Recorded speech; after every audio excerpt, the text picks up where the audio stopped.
اومدیم اینجا تو همش سعی کردی بین ما یه فاصله باشه. مگه وجود من در تو هیچ احساسی ایجاد نمیکنه؟ بعضی وقتا همچین تو فکر میری که اگه به اخلاقت وارد نبودم همون روزای اول ترکت میکردم و میرفتم. تو راست میگی فتنه، من کاملا به تو حق میدم، اما این دست خودم نیست. من هر وقت خواستم با تو صمیمیتر از این باشم، یه قدرت مرموز منو از تو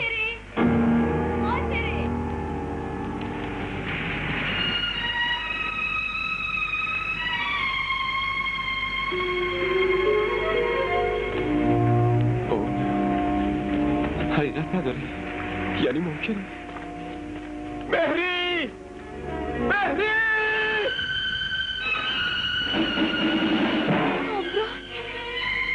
خدای من، کامران!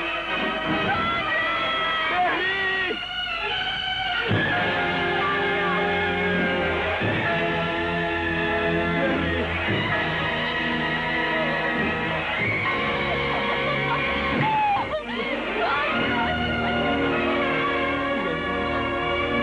چقدر تو منو تو گشتم.